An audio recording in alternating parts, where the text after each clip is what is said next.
Hello every one. ഈ വീഡിയോയിൽ നമ്മൾ ഗ്രാമർ സീരീസ് തുടങ്ങുന്നതിനെ പറ്റിയിട്ടാണ് ജസ്റ്റ് ഇൻട്രൊഡക്ഷനിൽ ഡിസ്കസ് ചെയ്യുന്നത്. അത് കഴിഞ്ഞ് നമ്മുടെ ഇന്നത്തെ ഒരു ഗ്രാമറിലെ ഒരു ഇമ്പോർട്ടൻറ്റ് ഒരു ബേസിക് ആയിട്ടുള്ള ടോപ്പിക്കും കൂടി പറയുന്നുണ്ട്. അപ്പോൾ ഗ്രാമർ സീരീസ് എന്ന് ഉദ്ദേശിച്ചേക്കുന്നത് ഏറ്റവും ബേസിക് ആയിട്ടുള്ള ഗ്രാമർ പാർട്ട്. അത് എന്ന് വെച്ചാൽ ഒട്ടും കോംപ്ലക്സ് അല്ല, എളുപ്പത്തിൽ ഇതൊക്കെ അറിഞ്ഞിരുന്നാൽ നല്ലതാണ് എന്നുള്ള രീതിയിലത്തെ ഗ്രാമർ പാർട്ടിൽ നിന്ന് തുടങ്ങാമെന്ന് വിചാരിച്ചിട്ടാണ്. സോ നമുക്ക് ആദ്യമേ തന്നെ നൗൺസ് എന്ന് പറയുന്ന, അതായത് പാർട്സ് ഓഫ് സ്പീച്ച് എന്ന് പറഞ്ഞിട്ട് ഒരു കാര്യമുണ്ട് ഇംഗ്ലീഷിൽ, പാർട്സ് ഓഫ് സ്പീച്ച്. അതിൽ ആക്ച്വലി 8 പാർട്സ് ഓഫ് സ്പീച്ച് ഉണ്ട്. അതിൽ ഫസ്റ്റ് വൺ ആയിട്ട് പറയുന്നതാണ് നൗൺ. അപ്പോൾ ഏതൊക്കെയാണ് പാർട്സ് ഓഫ് സ്പീച്ച് നിങ്ങൾ കേട്ടിട്ടുണ്ടാവും. Noun, pronoun, verb, adverb, adjective, preposition, interjection and conjunction. കണ്ടോ, അങ്ങനെ 8 പാർട്സ് ഓഫ് സ്പീച്ചാണ് ഇംഗ്ലീഷിലുള്ളത്. ഈ വീഡിയോയിൽ നമ്മൾ നൗൺ എന്നുള്ള ഒരു ഫസ്റ്റ് പാർട്സ് ഓഫ് സ്പീച്ചിൽ നിന്നാണ് സ്റ്റാർട്ട് ചെയ്യുന്നത് കേട്ടോ. ഓക്കെ, സോ ആദ്യമേ തന്നെ നൗൺസ്. നൗൺസ് എന്ന് പറഞ്ഞു കഴിഞ്ഞിട്ടുണ്ടെങ്കിൽ നെയിമാണ്. നെയിം എന്ന് പറഞ്ഞാൽ നമ്മുടെ പേര്. ഇപ്പോൾ ആളുകളുടെ പേരാവാം, സാധനങ്ങളുടെ പേരാവാം, സ്ഥലത്തിൻ്റെ പേരാവാം, ആനിമൽസിൻ്റെ പേരാവാം. എന്ത് ഒരു പേര് പറഞ്ഞാലും അതെന്താ, നൗൺസ് എന്ന് പറയുന്ന ഒരു കാറ്റഗറിയിൽ വരുന്നതാണ്. ഇവിടെ നോക്കിയാൽ നൗൺസ് കണ്ടു, ഇവിടെ നെയിം എന്ന് ഞാൻ എഴുതിയിട്ടുണ്ട്. അപ്പം നെയിം എന്ന് ഉദ്ദേശിക്കുന്നത് പേരുകൾ. ആരുടെ പേര് വേണമെങ്കിലും നിങ്ങൾ ഇപ്പോൾ എടുത്തോ, അത് മനസ്സിലാക്കുക. പേരാണ് നൗൺ എന്ന് പറഞ്ഞാൽ നൗൺ എന്ന് നമ്മൾ ഗ്രാമറിലോ ഇംഗ്ലീഷിൽ കണ്ടാതെ ഓർക്കുക, അത് പേരിനെയാണ് ഉദ്ദേശിക്കുന്നതെന്ന് ഓർക്കാം. നെയിം ഓഫ് എ പേഴ്സൺ, ഒരാളുടെ പേര് കണ്ടോ. പിന്നെ പ്ലേസ്, ഇപ്പം നിങ്ങളൊന്ന് ആലോചിച്ച് നോക്കുക, ഒരാളുടെ പേര് എന്ന് പറയുമ്പോൾ ഇപ്പോൾ നമ്മൾ നമ്മുടെ സ്വന്തം പേര്, നമ്മുടെ ഫ്രണ്ട്സിൻ്റെ പേരൊക്കെ കണക്ട് ചെയ്യും നിങ്ങൾ, അത് നൗണാണ്. Then name of a place, നിങ്ങളുടെ സ്ഥലം, ഏതൊരു സ്ഥലം എടുത്തോ. അതായത് ഇപ്പോൾ ഇവിടെ അങ്കമാലി അല്ലെങ്കിൽ എറണാകുളം, തിരുവനന്തപുരം, ഇതൊക്കെ എടുത്തു കഴിഞ്ഞതെല്ലാം പ്ലേസാണ്. അതൊക്കെ എന്താ, നൗണാണ്. അതേപോലെ ആനിമൽസിൻ്റെ പേര്, ഇപ്പോൾ എലിഫൻറ്റ്, ജിറാഫ്, എന്ത് ആനിമൽ ആയിക്കോട്ടെ അത് നൗൺ തന്നെയാണ്. നെക്സ്റ്റ് വൺ തിങ്, ഇപ്പോൾ ടേബിൾ, ചെയർ, കണ്ടോ, എന്തൊരു തിങ്സ് എന്ന് പറഞ്ഞാൽ എന്തെങ്കിലും വസ്തുക്കളുടെ പേരെടുത്താൽ അതും നൗണിൽ തന്നെ വരുന്നതാണ്. പിന്നെ ഐഡിയ, നമ്മുടെ ഐഡിയാസ് അല്ലെങ്കിൽ നമുക്കുള്ള ഇമോഷൻ ലൈക്ക് ഹാപ്പിനെസ്, സാഡ്, ഇതെല്ലാം എന്താണ്, നൗൺ തന്നെയാണ്. അപ്പോൾ എന്ത് കാര്യം എടുത്താലും അതിനൊരു പേര് പറയുന്നുണ്ടെങ്കിൽ നെയിമിങ് വേർഡ് ആണ് നൗൺ. ഓക്കെ, ഇതാണ് നമ്മുടെ പാർട്സ് ഓഫ് സ്പീച്ചിൽ ഫസ്റ്റ് വൺ, നൗൺ. ഇനി നൗൺസിനെ കുറേ ആയിട്ട് ഡിവൈഡ് ചെയ്തിട്ടുണ്ട്. അപ്പോൾ ഫസ്റ്റ് വൺ ഏതാണെന്ന് നോക്കാം. Common noun.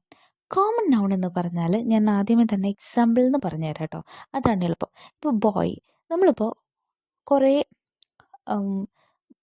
കുറേ ആൺകുട്ടികൾ നിൽക്കുകയാണെങ്കിൽ അവരെ നമ്മൾ കോമൺ ആയിട്ട് ആൺകുട്ടികൾ എന്ന് പറയില്ലേ, അല്ലെങ്കിൽ ബോയ്സ് എന്ന് പറയും അല്ലേ. അപ്പോൾ അങ്ങനെ ആൺകുട്ടി എന്ന് കോമൺ ആയിട്ട് അവരെ ജനറലൈസ് ചെയ്ത് പറയില്ലേ, അതിനെയാണ് കോമൺ നൗൺ എന്ന് പറയുക. General names of people, place, things, animals of the same kind, അതായത് ഒരേപോലെയുള്ള, ഇപ്പോൾ വേറെ എക്സാമ്പിൾ പറയാം, ഒരേപോലെയുള്ള എന്താ പറയുക, അതായത് ഇപ്പോൾ പല ആളുകൾ എഴുതിയേക്കുന്ന ബുക്സ് ഇരിക്കുകയാണ്, പക്ഷെ നമ്മൾ അങ്ങനെ പെട്ടെന്ന് ആ ബുക്ക് ഏതാന്ന് പറയുന്നേക്കാൾ ഒരു ബുക്ക് എന്നല്ലേ പറയാം. അത് ചിലപ്പോൾ പല ആളുകൾ എഴുതിയ പല കാറ്റഗറിയിലുള്ള നോവൽ സ്റ്റോറീസ് ഒക്കെ ആയിരിക്കും, പക്ഷെ കോമൺ ആയിട്ട് ജനറലൈസ് ചെയ്ത് അതിനെന്താ പറയുക, ബുക്ക് എന്നാ പറയുക. സോ അതേപോലെ ആനിമൽസ് എടുക്കുക. ഇവിടെ ഒരു പാരറ്റിനെ കാണുമ്പോൾ നമ്മൾ ബേർഡ് എന്ന് പറയും, പാരറ്റിനെ ജനറലൈസ് ചെയ്യുന്നു. അല്ലെങ്കിൽ ഇപ്പോൾ ഒരു പീക്കോക്കിനെ കാണുമ്പോൾ നമ്മൾ സ്പെസിഫിക് ആയിട്ട് പറയുന്നതിനേക്കാളും ബേർഡ് എന്നുള്ള ഇപ്പോൾ പാരറ്റ്, പീക്കോക്കിനെയൊക്കെ നമ്മൾ പിന്നെയും പേര് പറയാറുണ്ട്. അതല്ലാതെ വേറെ ഏതെങ്കിലും ഒരു നോർമൽ ഒരു ബേർഡിനെ കാണുമ്പോൾ നമ്മൾ ബേർഡിൻ്റെ പേര് പറയില്ല, കോമൺ ആയിട്ട് അതിനെ ജനറലൈസ് ചെയ്ത് ബേർഡ് എന്ന് പറയും. അതാണ് ഇവിടെ ഉദ്ദേശിക്കുന്നത്. ഇപ്പോൾ ഒരു ആനിമലിനെ കാണുമ്പോൾ നമ്മൾ പേരറിയില്ലെങ്കിൽ നമ്മൾ ഉറപ്പായിട്ട് അതൊരു ആനിമൽ എന്നുള്ള കാറ്റഗറി, കണ്ടോ, ആ ഒരു കാറ്റഗറിയിലാണ് വരിക. അപ്പോൾ നമ്മളിങ്ങനെ ജനറലൈസ് ചെയ്യുന്നതിനെയാണ് കോമൺ നൗൺ എന്ന് പറയാം. Common noun do not refer to particular people, place, animal, things. Okay, നമ്മൾ പ്രത്യേകിച്ച് ഒരെണ്ണത്തിന് എടുത്ത് പറയുന്നതല്ലാതെ കോമൺ ആയിട്ടും ജനറലൈസ് ചെയ്ത് അതിനെ പറയുന്നതാണ് കോമൺ നൗൺ. കണ്ടോ, ഇവിടെ എക്സാമ്പിൾസ് ഇപ്പം നമ്മൾ ആദ്യം പറഞ്ഞ പോലെ ബോയ്, ഗേൾ, സ്കൂൾ, ബുക്ക്. ഒരു സ്കൂൾ കാണുമ്പോൾ സ്കൂളിൻ്റെ പേരെടുത്ത് പറയില്ല, നമ്മളിങ്ങനെ പറയില്ല, ഇവിടെ സ്കൂളുണ്ട്, സ്കൂളിൻ്റെ അടുത്തെന്ന് പറയും. അപ്പോൾ അതെന്ന് പറഞ്ഞാൽ ജനറലൈസ് ചെയ്ത് പറയാണ്.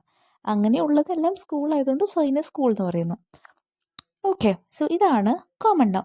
അപ്പോൾ ഇതിൻ്റെ നേരെ ഓപ്പോസിറ്റ്, നമ്മൾ ജനറലൈസ് ചെയ്ത് അതിനെ പ്രത്യേകിച്ച് എടുത്ത് ആ ഒരു കാര്യത്തിനെ എടുത്ത് പറയുന്നു, അതാണ് proper noun. Names of particular place, particular people, animals, things and so on. അപ്പോൾ ഒരു ഒരു പെൺകുട്ടി അവളുടെ പേര് നമ്മളെടുത്ത് പറയാണ്. ഇപ്പോൾ ആന എന്നൊരു പേരെടുത്ത് പറഞ്ഞു. സോ അതെന്താ ഒരു പ്രോപ്പർ നൗണാണ്.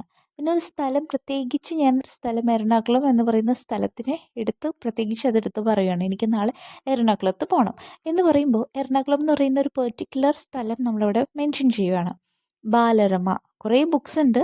ബുക്സ് എന്ന് ഞാൻ എടുത്ത് പറയുകയാണെങ്കിൽ അത് കോമൺ നൗൺ ആണ്. പക്ഷേ ബുക്സിൽ ഒരു പേര്, അതായത് ബാലരമ എന്ന് പറയുന്ന സ്റ്റോറി ബുക്കിൻ്റെ പേര് സെപ്പറേറ്റ് ആയിട്ട് സ്പെഷ്യൽ പെർട്ടിക്കുലർലി എടുത്ത് പറഞ്ഞാൽ അത് പ്രോപ്പർ നൗണാണ്.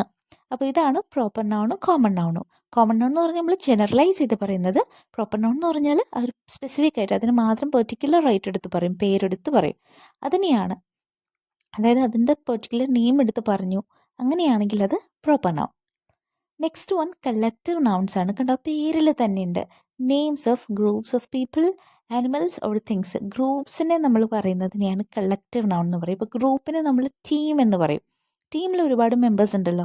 അപ്പോൾ നമ്മൾ ആ ഗ്രൂപ്പിനെ മൊത്തത്തിൽ ടീം എന്നൊരു പേര് പറഞ്ഞാൽ മതി. അപ്പോൾ അത് കളക്റ്റീവ് നൗണാണ്. ആ ഒരു കളക്റ്റീവ്, അത്രയും ആളുകളെ, ആ ഒരു ഗ്രൂപ്പിനെ, ആളുകളാവാം ആനിമൽസ് എന്തും ആയിക്കോട്ടെ, ആ ഒരു ഗ്രൂപ്പിനെ മെൻഷൻ ചെയ്യാനൊരു ഉപയോഗിക്കുന്ന ആ ഒരു നൗണുണ്ട്, ആ ഒരു പേര്, അതാണ് കളക്റ്റീവ് നൗൺ. ഇവിടെ നോക്കിയാൽ bouquet of rows lovers, rose lovers കൂടി ചേർന്ന് നിൽക്കുന്ന ആ ഒരു ഗ്രൂപ്പ് ബൊക്കെ, അതിനെയാണ്, അതൊരു കളക്റ്റീവ് നൗണാണ് അല്ലേ.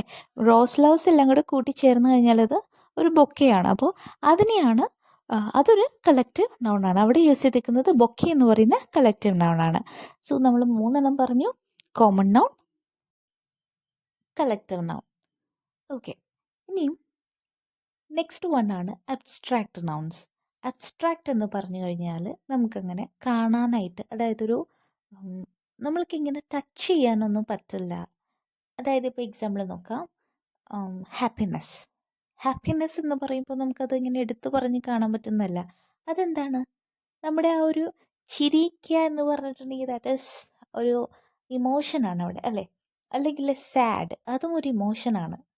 അതേപോലെ ലവ്, ഇതൊന്നും എന്ന് പറഞ്ഞാൽ ടച്ച് ചെയ്യാനൊന്നും പറ്റില്ല, ബട്ട് ഇത് ഇമോഷനാണ്. അല്ലെങ്കിൽ ഇപ്പോൾ നമ്മുടെ ഫീലിങ്സ്, അല്ലെങ്കിൽ ഇപ്പോൾ ഒരു ക്വാളിറ്റി, ഗുഡ് ബാഡ്, അല്ലെങ്കിൽ ഇപ്പോൾ ഒരാളുടെ ഒരു ഐഡിയ, ഇതൊക്കെയെന്ന് പറഞ്ഞാൽ അബ്സ്ട്രാക്റ്റ് നൗൺസ് ആണ്. എന്ന് പറഞ്ഞാൽ നമുക്കത് ടച്ച് ചെയ്യാൻ പറ്റില്ല. ജസ്റ്റ് ഇങ്ങനെ പല കാര്യങ്ങളിലൂടെ എക്സ്പ്രസ് ചെയ്യുമ്പോൾ നമുക്കത് മനസ്സിലാവും. അങ്ങനെ ഫീൽ ചെയ്യുന്നതാണ് അബ്സ്ട്രാക്റ്റ് എന്ന് പറഞ്ഞാൽ കേട്ടോ. കോൺക്രീറ്റ് അല്ല, മീനിങ് നമുക്ക് ഫിസിക്കലി അത് പോയി ടച്ച് ചെയ്ത് മനസ്സിലാക്കാൻ പറ്റുന്നതല്ല. അങ്ങനത്തെ പേരുകൾ വരുന്നതാണ് അബ്സ്ട്രാക്റ്റ് നൗൺസ് എന്ന് പറയുന്നത്. അപ്പോൾ അബ്സ്ട്രാക്റ്റ് നൗൺസ് എന്ന് പറയുന്ന ഒരു കാറ്റഗറി ഉണ്ടെങ്കിൽ അതിൻ്റെ ഓപ്പോസിറ്റ് ആയിട്ട് എന്തായിരിക്കും? കോൺക്രീറ്റ് അല്ലേ. കോൺക്രീറ്റ് നൗൺസ് ഉണ്ട് കേട്ടോ. ഓക്കെ, അതിലേക്കൊക്കെ പോകുന്നതിനൊക്കെ മുമ്പേ സിംഗുലർ നൗൺസും പ്ലൂറൽ നൗൺസും എന്താണെന്ന് നമുക്ക് നോക്കാം. സിംഗുലർ നൗൺസ് എന്ന് പറഞ്ഞു കഴിഞ്ഞാൽ singular refers to one person, idea or thing. Singular എന്ന് നമ്മൾ പറയുന്നത് ഒരെണ്ണം ഉണ്ടെങ്കിലാണ് സിംഗുലർ നൗൺ എന്ന് പറയുക അല്ലേ. സിംഗുലർ എന്ന് പറഞ്ഞാൽ ഒന്ന്, സിംഗിൾ എന്നുള്ള വാക്കിൽ നിന്ന് നിങ്ങൾ മനസ്സിലാക്കുക. സിംഗുലർ മീനിങ് ഒന്ന്, ഒരെണ്ണേ ഉള്ളൂ. ഇവിടെ റോസ് എന്നുള്ളൊരു എക്സാമ്പിൾ കണ്ടോ, റോസ് എന്നുള്ള ഫ്ലവർ ഒരെണ്ണമാണ്. സോ അവിടെ സിംഗുലർ ആണത്, കണ്ടോ, റോസ് ഒരെണ്ണം എന്നാണ് ഉദ്ദേശിച്ചിരിക്കുന്നത്. ഇനി അത് റോസസ് ആണെങ്കിലോ ഒന്നിൽ കൂടുതലുണ്ടെന്നാണ്, അപ്പോൾ അത് പ്ലൂറൽ നൗൺ ആണ്. Plural refers to more than one person, idea, thing, എന്തായിക്കോട്ടെ അത് ഒന്നിലധികം ഉണ്ടെങ്കിൽ ദാറ്റ് ഇസ് പ്ലൂറൽ നൗൺ. ഒരെണ്ണം ആണെങ്കിൽ സിംഗുലർ നൗൺ. ഓക്കെ, ഇത് മനസ്സിലാക്കി വയ്ക്കാം.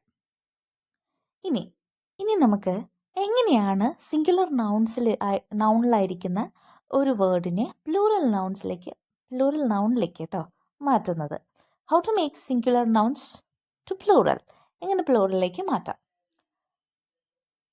അപ്പോൾ പല ടെക്നിക്സ് ഉണ്ട് കേട്ടോ മാറ്റാനായിട്ട്, പല രീതിയിൽ നമുക്ക് മാറ്റാം. ഫസ്റ്റ് വൺ നോക്കിയാൽ ഏറ്റവും സിമ്പിളായിട്ട്, ഏറ്റവും ഈസി ആയിട്ട് നമ്മൾ ചെയ്യുന്നത്, അല്ലെങ്കിൽ എപ്പോഴും കോമൺ ആയിട്ട് നമ്മൾ കാണിക്കുന്നത് എങ്ങനത്തെയാണ്. ഇപ്പോൾ ആദ്യം റോസിൻ്റെ കേസിൽ ഞാൻ പറഞ്ഞു, ROSE എന്നുള്ള വേർഡാണ്, അതിൻ്റെ കൂടെ S ആഡ് ചെയ്തപ്പോൾ റോസസ് ആയി. ഇവിടെ നോക്കിക്കേ, അത് തന്നെയാണ് ആദ്യം പറഞ്ഞേക്കുന്നത്, ആറ്റ് S. അതായത് നോക്കിയേ, ചെയർ എന്ന് പറയുന്ന ഒരു ചെയർ ഉണ്ട്. 2 ചെയറിനെ പറ്റി പറയണമെങ്കിൽ നമ്മളത് എന്താക്കണം, ചെയേഴ്സ് ആക്കണം അല്ലേ. ചെയർ എന്നുള്ള വേർഡിൻ്റെ കൂടെ S ആഡ് ചെയ്തു, ചെയേഴ്സ് ആയി. വേറെ നോക്കിയേ, ഗിഫ്റ്റ് എന്നൊരു വേർഡ്, അതിന് കൂടെ S ആഡ് ചെയ്തപ്പോൾ ഗിഫ്റ്റ്സ് ആയി. ഒരെണ്ണമാണ് ഗിഫ്റ്റ് ഉള്ളതെങ്കിൽ അത് ഗിഫ്റ്റ് എന്നാക്കും. ഒന്നിലധികം ഉണ്ട്, അത് 2 ആവാം 3 ആവാം എത്ര ഉണ്ടെങ്കിലും ആയിക്കോട്ടെ, ഗിഫ്റ്റ്സ് എന്നാണ് പറയുക അല്ലേ. കണ്ടോ, അവിടെ സിമ്പിളായിട്ട് എസ് ആഡ് ചെയ്തു, അത് പ്ലൂറലായി മാറി. ഇനി അടുത്ത് നോക്കിയേ, add E S to nouns end in S, SS, X, C H and S H. കണ്ടോ, ഇങ്ങനെ ചില വാക്കുകൾക്ക്, അതായത് ഇപ്പോൾ ചില വാക്കുകൾ എസ്സിൽ എൻ്റർ ചെയ്യുന്നതാവാം, S S, X, C H and S H, ഇതിൽ എൻ്റർ ചെയ്യുന്ന ചില വാക്കുകളുണ്ട്. അതിൻ്റെ കൂടെ നമ്മൾ ഇ എസ് ആഡ് ചെയ്യണം. കണ്ടോ, ഇവിടെ എക്സാമ്പിൾ നോക്കാം. ബസ് എന്ന് പറഞ്ഞ വേർഡ്, ആ ഒരു നൗണിൻ്റെ കൂടെ പ്ലൂറലാക്കാനായിട്ട്, അതായത് ഇപ്പോൾ ഒരു ബസ്സാണുള്ളെങ്കിൽ ബസ് എന്ന് പറഞ്ഞു, 2 അതിൽ കൂടുതൽ ബസ് ഉണ്ടെങ്കിൽ നമ്മൾ എന്ത് പറയും, ബസ്സസ് എന്നാക്കണം. കണ്ടോ, അതിനെന്ത് ചെയ്യണം, എസിൻ്റെ കൂടെ, അതായത് BUS എന്നുള്ള എസിൻ്റെ കൂടെ ഇ എസ് ആഡ് ചെയ്യണം. ഓക്കെ, അപ്പോൾ ചില കേസിൽ എങ്ങനെയാണ്, എസിൻ്റെ കൂടെ എസ്സിലാണ് എൻ്റർ ചെയ്യുന്നതെങ്കിൽ നമ്മൾ ഇ എസ് ആഡ് ചെയ്യണം. ചില കേസല്ല, എസ്സിലാണ് എൻ്റർ ചെയ്യുന്നതെങ്കിൽ ഇ എസ് ആഡ് ചെയ്തു. പ്ലൂറലാക്കാൻ ഇ എസ് ആഡ് ചെയ്യണം. ഇപ്പോൾ വേറെ നോക്കിയേ, എസ് എൻ്റർ ചെയ്ത വേർഡാണ് ഗ്ലാസ്. അപ്പോൾ അത് എന്താണ്, ഇ എസ് ആഡ് ചെയ്തു, ഗ്ലാസസ്. ക്ലാസ് എടുത്താലോ, CLASS, അത് പ്ലൂറലാക്കാൻ ക്ലാസസ്. കണ്ടോ, എക്സലൻ്റ് ചെയ്ത ബോക്സ്, അത് പ്ലൂറലാക്കാൻ ഇ എസ് ആഡ് ചെയ്തു, ബോക്സസ്. Wish, wishes. കണ്ടോ, SHൽ എൻ്റർ ചെയ്ത വേർഡ് പ്ലൂറലാക്കാൻ എസും കൂടെ ആഡ് ചെയ്തു, വിഷസ്. ചേർച്ച് എന്തായി, ചേർച്ചസ് ആയി. കണ്ടോ, പ്ലൂറലാക്കാനായിട്ടാണ് ഇ എസ് ആഡ് ചെയ്തേക്കുന്നത്. എവിടെയാണ് ഇ എസ് ആഡ് ചെയ്യുന്നത്, S, SS, X, SH, CH. കണ്ടോ, ഇത്രയും ലെറ്റേഴ്സിലാണ് എൻ്റർ ചെയ്യുന്നത് ഒരു വേർഡ്, ഒരു നൗൺ എൻ്റർ ചെയ്യുന്നത് എങ്കിൽ അത് നമ്മൾ പ്ലൂറലാക്കാനായിട്ട് അതിൻ്റെ കൂടെ ഇ എസ് എന്ന് പറയുന്ന ഒരു 2 ലെറ്റേഴ്സാണ് ആഡ് ചെയ്യുന്നത് കേട്ടോ. ഇനി അടുത്ത ഒരു ടെക്നിക്ക്, തേർഡ് വൺ എന്താണെന്ന് നോക്കാം. Nouns end in O. Oil enter ചെയ്യുന്ന നൗൺ ആണെങ്കിൽ നമ്മൾ പ്ലൂറലാക്കാനായിട്ട് വി ആഡ് ഇ എസ്. കണ്ടോ, മാംഗോ എന്ന് പറയുന്ന ഒരു വേർഡ് എടുക്കുക, MANGO. അത് പ്ലൂറലാക്കാനായിട്ട് ഒരു മാങ്ങ എന്ന് പറയുമ്പോൾ അത് മാംഗോ. ഇനി ഒന്നിലധികം ആണെങ്കിലോ ഇ എസ് ആഡ് ചെയ്തു, മാംഗോസ് എന്നാക്കി. കണ്ടോ, ഓയാണ് എന്തെങ്കിലും വന്നിരിക്കുന്ന ലെറ്റർ എങ്കിൽ ഓയിൻ്റെ കൂടെ ഇ എസ് ആഡ് ചെയ്യണം. നെക്സ്റ്റ് നോക്കാം, noun ends in Y and there is a consonant before the Y. Drop the Y and add IES. ഒരു നൗൺ വൈയിലാണ് എൻ്റർ ചെയ്യുന്നതെങ്കിൽ, ഓക്കെ, ബേബി, അതിൽ ബേബിയിൽ എന്താണ്, വൈയിലാണ് എൻ്റർ ചെയ്തത്. അപ്പോൾ എന്താ ചെയ്യേണ്ടത്, വൈ നമ്മൾ മാറ്റണം. ആ വൈ മാറ്റിയതിൻ്റെ കാരണം എന്താണെന്ന് വെച്ചാൽ, ആ വൈക്ക് തൊട്ട് മുമ്പുള്ളത് ഒരു കോൺസണൻ്റ് ആണ്. കോൺസണൻ്റ് നമ്മൾ പഠിച്ചിട്ടില്ലേ, ഏതൊക്കെയായിരുന്നു കോൺസണൻ്റ്, BCDF ഒക്കെ വെച്ച് തുടങ്ങുന്നത് അല്ലേ. യെസ്, ഇവിടെ വന്നിരിക്കുന്നത് ബി ആണ്. ബേബി എന്ന് പറയുമ്പോൾ വൈ എന്ന് പറയുന്ന ലാസ്റ്റ് ലെറ്ററിന് തൊട്ട് മുമ്പുള്ളത് കോൺസണൻ്റ് ആയിട്ടുള്ള ബി ആണ്. അപ്പോൾ അങ്ങനത്തെ കേസിൽ എന്ത് ചെയ്യണം, ആ വൈ എന്നുള്ളത് മാറ്റണം. പിന്നെ നമുക്ക് ആ വൈനെ വേണ്ട, പ്ലൂറലാക്കാനായിട്ട് വൈ കട്ട് ചെയ്തിട്ട് വൈയുടെ പകരം നമ്മൾ IES എന്ന് ആഡ് ചെയ്യണം. അടുത്തത് നോക്കിയാൽ ലേഡി, ലേഡിക്ക് അത് തന്നെ ചെയ്തേക്കണത് വൈ നമ്മൾ മാറ്റാണ്, കാരണം ഡിയും ഒരു കോൺസണൻ്റ് അല്ലേ. യെസ്, അങ്ങനെ വരുമ്പോൾ വൈ നമ്മൾ കട്ട് ചെയ്തു, IES എന്ന് ആഡ് ചെയ്തു, പ്ലൂറലാക്കി. ഓക്കെ, അപ്പോൾ വൈയിലാണ് നൗൺ എൻ്റർ ചെയ്യുന്നതെങ്കിൽ വൈക്ക് മുമ്പുള്ള ലെറ്റർ കോൺസണൻ്റ് ആണെങ്കിൽ വൈ കട്ട് ചെയ്യുന്നു, എന്നിട്ട് അതിന് പകരം IES എന്നുള്ള പുതിയ 3 ലെറ്റേഴ്സ് ആഡ് ചെയ്ത് കൊടുക്കണം. എന്നാലാണ് വൈ വെച്ച് എൻ്റർ ചെയ്യുന്ന സിംഗുലർ നൗൺസ് പ്ലൂറലിലേക്ക് ആവുള്ളൂ. നെക്സ്റ്റ് വൺ നോക്കിയേ, noun ends in Y and there is A vowel before the Y. അതായത് ഒരു വാക്ക് അത് വൈയിലാണ് അവസാനിക്കുന്നത്, പക്ഷേ ആ വൈക്ക് തൊട്ട് മുമ്പ് വവലാണെന്നാണെങ്കിൽ നമ്മൾ എസ് ആഡ് ചെയ്താൽ മാത്രം മതി, ഒന്നും മാറ്റണ്ട. ലൈക്ക് ബോയ് എന്നുള്ളത് നോക്കി, ബോയ്സായി, വൈ ആണ്, പക്ഷെ ഇതിന് തൊട്ട് മുമ്പ് കിടക്കുന്ന ലെറ്റർ, വൈക്ക് മുമ്പ് എടുക്കുന്നത് O ആണ്. O വവലാണ്, നമ്മൾ പഠിച്ചിട്ടുണ്ട്, AEIOU. കണ്ടോ, O വവലാണ്. സോ അതുകൊണ്ട് നമ്മൾ ഒന്നും മാറ്റം വരുത്തിയില്ല, ജസ്റ്റ് ഒരു എസ് കൂടെ ആഡ് ചെയ്തുള്ളൂ. ടോയ്, കണ്ടോ, ടോയ്സായി, അതിൽ വേറെ ഒന്നും മാറ്റം വരുത്തണ്ട, എസ് ആഡ് ചെയ്തു. ഇനി നെക്സ്റ്റ് വൺ നോക്കാം, nouns end in O. Oil end ചെയ്യുന്ന നൗൺ ആണെങ്കിൽ നമ്മൾ പറഞ്ഞു ES ആഡ് ചെയ്യണം. അതായത് മാംഗോ എന്നുള്ളത് മാംഗോസായി, നമ്മൾ ഓൾറെഡി പറഞ്ഞതാണ് കേട്ടോ. ഇനി 7th വൺ നോക്കിക്കേ, സം നൗൺസ് റിമെയിൻ അൺചേഞ്ച്ഡ്. ചില നൗൺസ് സിംഗുലർ ആണെങ്കിലും പ്ലൂറൽ ആണെങ്കിലും സെയിം ആയിട്ട് തന്നെ കിടക്കും. നോക്കിയേ, ഷീപ്പ്, എത്ര ഷീപ്പ് ഉണ്ടെങ്കിലും നമ്മൾ ഷീപ്പ് എന്ന് തന്നെയാണ് പറയുക. അത് ഷീപ്സ് എന്ന് പറയുന്നൊരു വേർഡില്ല. അടുത്ത ഫിഷ്, എത്ര ഫിഷ് ആണെങ്കിലും ഫിഷ് എന്ന് തന്നെ പറയുള്ളൂ. ഫിഷസ് എന്ന് പറയും, അതെപ്പോഴാണ് വെറൈറ്റി സ്പീഷീസ് വന്നാലാണ്. അതായത് ഇപ്പോൾ ഒരു മീൻ, അത് അതിൻ്റെ അല്ല, ഇപ്പോൾ ഗോൾഡ് ഫിഷ് എടുത്തു, വേറെ നമ്മളൊരു ഗപ്പി മീനും എടുത്തു, അപ്പോൾ അത് രണ്ട് സ്പീഷീസിൽ വരുന്നതല്ലേ. അങ്ങനെയുള്ള കേസിൽ ഫിഷസ് എന്ന് പറയാം. പക്ഷെ രണ്ടും ഗോൾഡ് ഫിഷ് ആണെങ്കിൽ ഫിഷ് എന്ന് പറഞ്ഞാൽ മതി. ദെൻ എയർക്രാഫ്റ്റ് ആണെങ്കിലും അത് പ്ലൂറൽ വന്നാലും അത് എയർക്രാഫ്റ്റ് എന്ന് തന്നെയാണ് പറയാം. അങ്ങനെ കുറേ വേർഡ്സ് ഉണ്ട്, സിംഗുലർ ആയാലും പ്ലൂറൽ ആയാലും ഒരു മാറ്റം ഇല്ലാത്തത്. സിംഗുലർ തന്നെയുള്ള രീതിയിൽ പ്ലൂറലിനെയും പറയും. അത് കുറേ വേർഡ്സ് ഉണ്ട്. അത് നിങ്ങൾ ഹോംവർക്കായിട്ട്, അതായത് അത് നിങ്ങളൊന്ന് കണ്ടുപിടിക്കണം. അതിനെപ്പറ്റി ഞാനൊരു വീഡിയോ ചെയ്തിട്ടുണ്ട്, ഒരു ഷോർട്സ് വീഡിയോ ഉണ്ട്. പക്ഷെ നിങ്ങളത് കണ്ടുപിടിക്കണം, ഏതൊക്കെ നൗൺസാണ് പ്ലൂറൽ ആയാലും ചേഞ്ച് ചെയ്യാതെ അൺചേഞ്ച് ആയിട്ട് നിൽക്കുന്നതെന്ന് കണ്ടുപിടിക്കുക കേട്ടോ. നെക്സ്റ്റ് വൺ നോക്കിയേ, some noun change in an irregular manner. ചിലത് ഒരു പ്രത്യേക രീതിയിലാണ് പ്ലൂറലിലേക്ക് ആവുക. ഇപ്പോൾ ഓക്സ് എന്നൊരു വേർഡ് എടുത്തു, അത് നോക്കിയേ, ഓക്സൻ എന്നാണ്. പ്ലൂറൽ എന്ന് പറഞ്ഞാൽ ഓക്സൻ ആണ്. അവിടെ എന്താ സംഭവിച്ചെന്നറിയോ? എക്സിൻ്റെ കൂടെ en നമ്മൾ ആഡ് ചെയ്യേണ്ടി വന്നു. ഫൂട്ട് എന്തായി? ഫീറ്റായി. ഒരു പ്രത്യേക രീതിയിലാണ് അതിൽ ചേഞ്ച് വന്നത്. ടൂത്ത്, അത് ടീത്താവും. കണ്ടോ, അവിടെ ഒരു പ്രത്യേക രീതിയിലൊരു മാറ്റം വരുന്നു. മൊത്തത്തിലൊരു ചേഞ്ച് വരികയാണ് അവിടെ, അല്ലേ? അതാണ് ചില പെർട്ടിക്കുലർ നൗൺസിൻ്റെ പ്രത്യേകത. നെക്സ്റ്റ് വന്ന് നോക്കാം, some nouns are always in plural form. ചിലത് എപ്പോഴും പ്ലൂറൽ ഫോമിലാണ്, അതായത് എസ് ഓൾറെഡി അവിടെ ഉണ്ട്. ലൈക്ക് ട്രൗസേഴ്സ്, ക്ലോത്ത്സ്, സിസേഴ്സ്, ഇതിലൊക്കെ കണ്ടോ, അത് എപ്പോഴും പ്ലൂറലിൽ തന്നെയാണ്. നമ്മൾ പ്ലൂറലിലേക്ക് എടുത്ത് മാറ്റണ്ട, ഓൾറെഡി ഇതിൻ്റെ പ്ലൂറലിലാണ്. സിംഗുലറിൽ പോലും അത് പ്ലൂറലായിട്ട് തന്നെയാണ് ഇരിക്കുക. സോ ഇത്രയാണ് ഈ ഒരു വീഡിയോയിൽ നമുക്ക് ഡിസ്കസ് ചെയ്യാനുള്ളത്. ഇനി നെക്സ്റ്റ്, അതായത് സീരീസ്, ഗ്രാമർ സീരീസിൻ്റെ ഫസ്റ്റ് ക്ലാസ്സാണിത്. നെക്സ്റ്റ് വീഡിയോ ഉടനെ തന്നെ ഞാൻ ചെയ്യുന്നതാണ്. അപ്പോൾ ആ വീഡിയോ എല്ലാവരും അതും വാച്ച് ചെയ്യണം. Okay, thank you.